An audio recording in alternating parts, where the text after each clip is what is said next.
O Goberno central impulsa novos plans para incentivar a compra do coche eléctrico. Haberá 400 millóns de euros en axudas directas no 2026 e serán máis áxiles, algo que agradece o sector.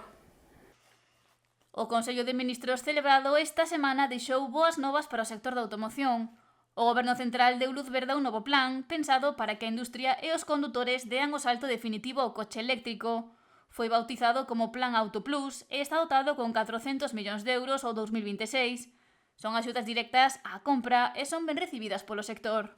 Esperamos que isto active o mercado do coche eléctrico e, bueno, estamos ansiosos porque esas novas axudas entren en vigor e xa estén operativas para poder empezar a traballar. Incentivo co que agarda que os condutores se animen a mercar máis vehículos eléctricos.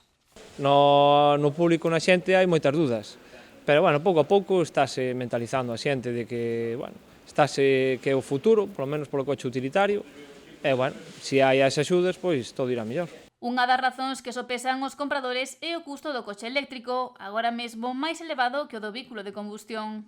As axudas o que se intenta é que ese gasto que necesita o comprador pois sea o menos posible, abaratar o produto e, bueno, tamén sería interesante que houbera máis instalacións públicas onde recargarlos.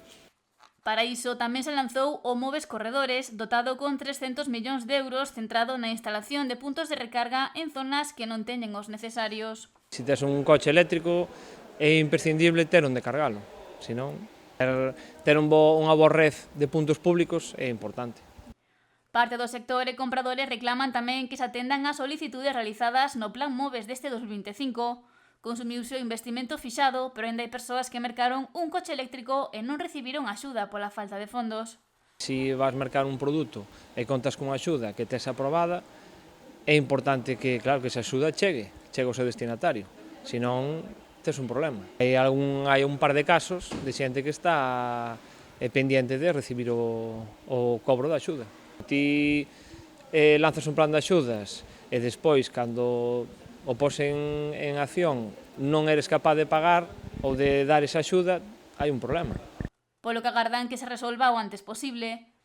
Outro dos aspectos que recolle este novo plan é reducir os tempos de pago a un mes. Esperemos que sí, esperemos que eso incite, claro. Polo momento mantense a demanda de vehículos de combustión e estánse a comercializar máis coches híbridos que 100% eléctricos pola falta de puntos de recarga.